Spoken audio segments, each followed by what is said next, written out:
Good afternoon, morning. How are you? I'm great. Thanks for asking. Usually you guys are pretty spot on catching me when I do stuff wrong.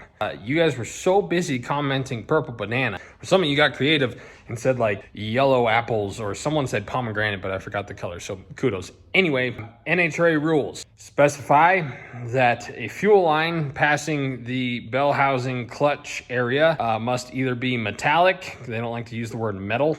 For some reason, they like metallic. It must be metallic, which means metal, or it must be enclosed in an 1/8 inch thick, 16 inch long metallic tubing. I don't have room for metallic tubing, and my fuel lines go directly past the bell housing clutch area. My friend Max pointed out that my fuel pressure regulator is right in line with the bell housing as well, because it goes right here.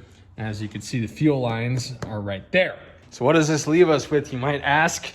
I don't feel stupid, by the way, on this. I don't feel dumb, because logically, the way I routed this is the most efficient. And typically, horsepower related, you're going for efficiency, and it's not allowed. So there are many parts to this. So let's start in the rear. So this is dash 12, and then it goes to dash 10. Filter placement, beautiful. That's gonna have to change, I'll tell you why. And then dash 10 all the way up here, and then it pops out right here. So basically, what NHRA wants me to do, indirectly / directly, is they want this fuel to not be right here. They want me to route it somewhere on the side of the frame here. But if you look over here, there's a lot of no room at all, and there's a lot of hot stuff going on. And if you look over here, this area is filled with hot stuff. So the part that sucks is I already cut the dash 10 piece that goes from there to here, because that is what I thought was a beautiful thing. And so voila. Well, now if we need to go an extra 3 feet forward and then maybe a foot up, don't have room for that.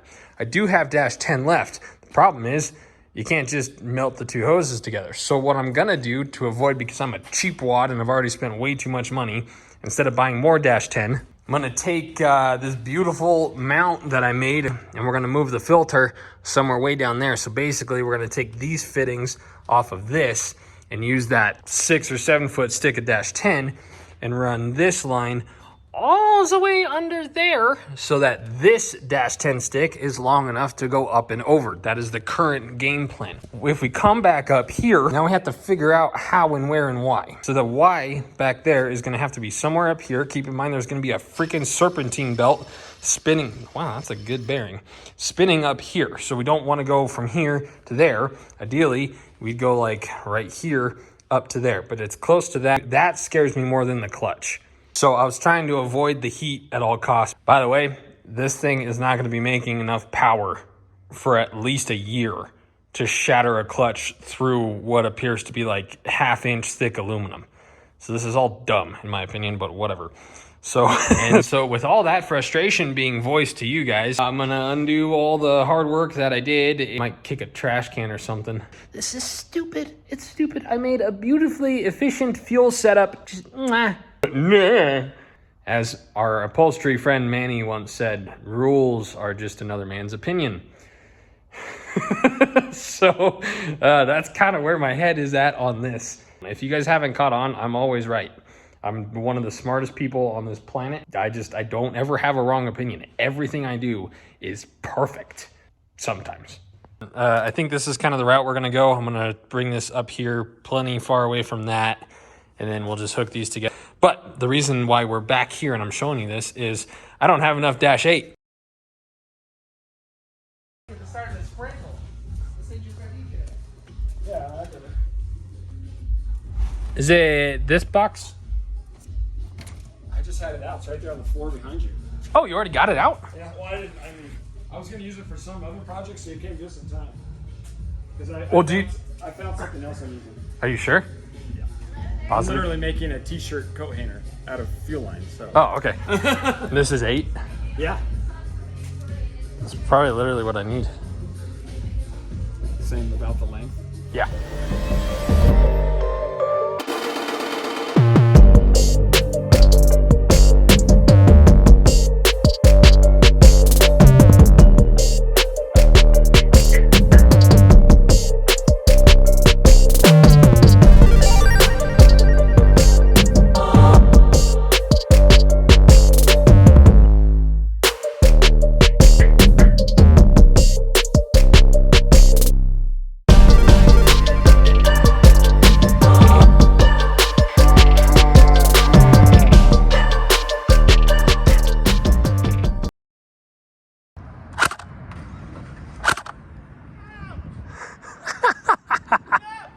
First person view.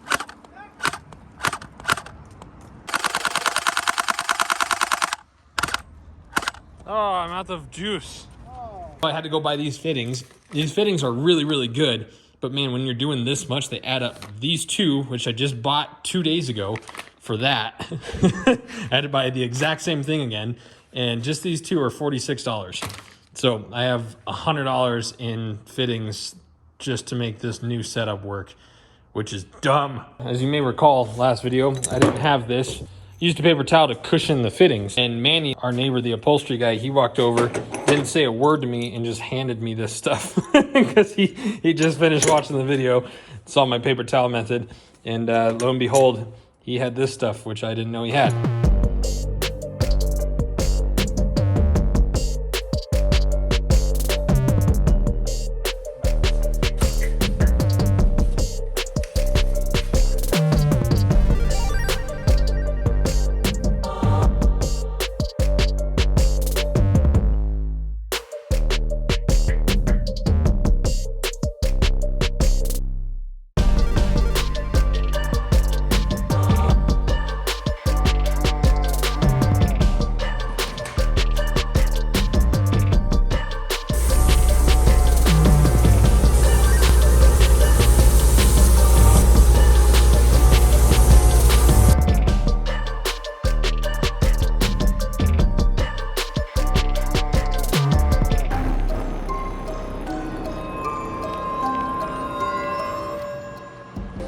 Let's talk about something real stupid real quick. It's common knowledge that aluminum is not magnetic, and that is stupid.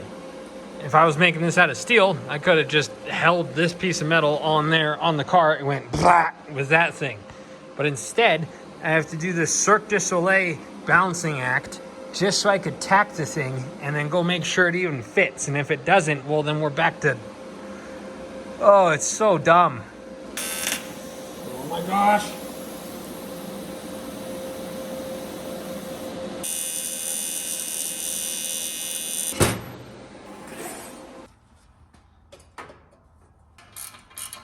Bad. This will stiffen up. Okay, it fits. So we go and see if fully welding it'll stiffen it up. If not, we will add more.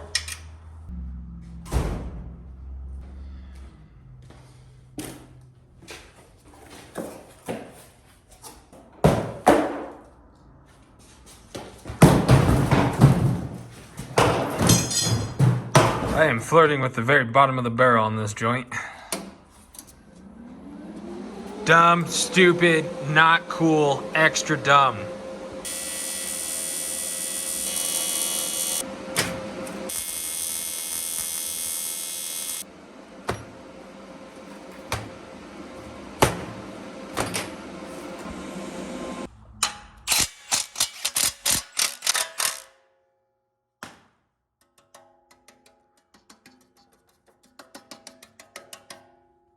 Stupid.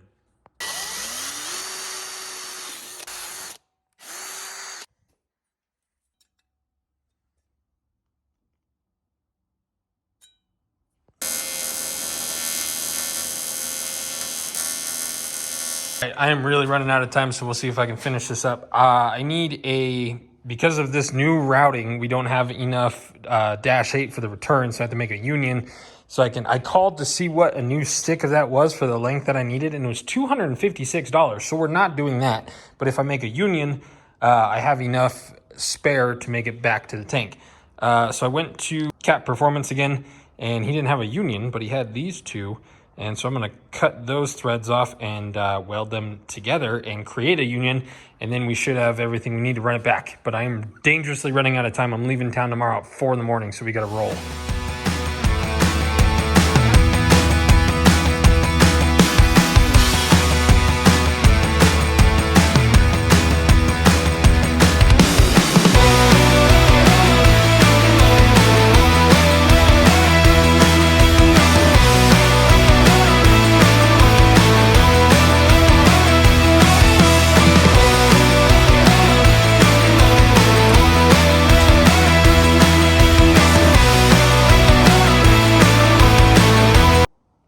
I don't even have to grind that down to keep the shape of the nut.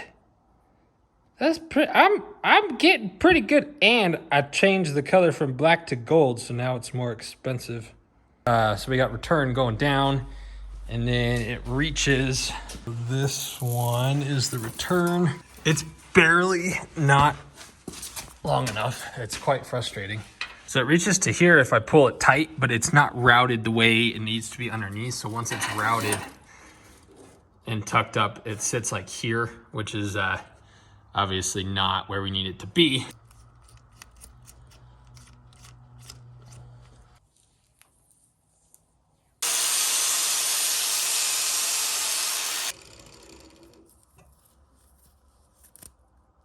So what we are left with for fittings are these two 45s, and then there is a 90 degree on the tank. So we'll stick one of these 45s on one of these ends and then use the 90 on the tank, which means we have to take this apart.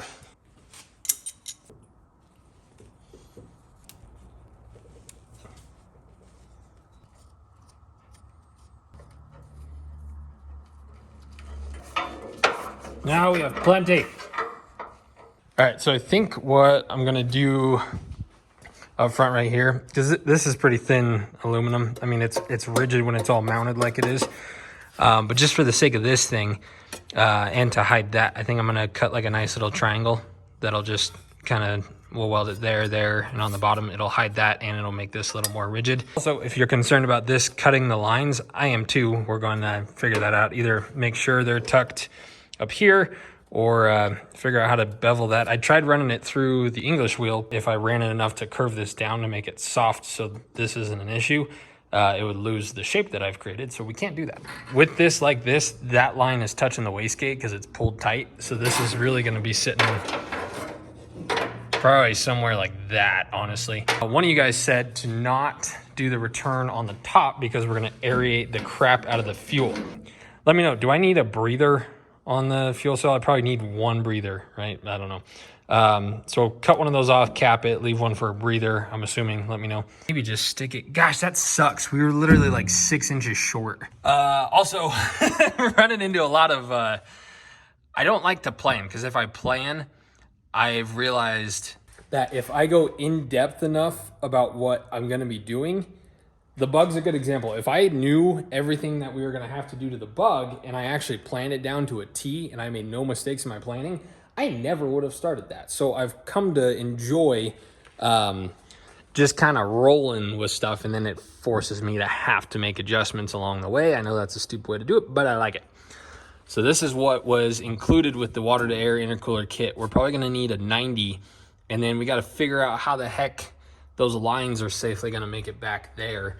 So probably need 90s, and probably gonna have to drill holes here or there because we don't want to pinch the lines, and maybe drill a hole right there. Right here is empty underneath, which is nice. So maybe just drill a couple holes here, grommet them with rubber and send those lines down there, and then just pop them up somewhere back here. That's gonna rest right about here. So that could work for that. We got a bunch of stuff to show you with Mina's car, but we're just trying to wait till a couple more things are completed. So I do have those fancy fuel line hose, rubber grommeted clamp things, so we can securely mount it as far away from the exhaust as we can. And then that way, going all the way back, we can mount it up into the car, and it will be safe from scraping and such. So those are on order. So those should be here by the time I get back in town, which will be perfect. We'll make that pretty with a triangle. All right, so we got the, when do we get done? So I got all that prepped and ready, or polished and ready to roll. That got done, this, that. All that's polished. All right, I gotta go to bed. Thank you guys for watching. We'll see you in a few days.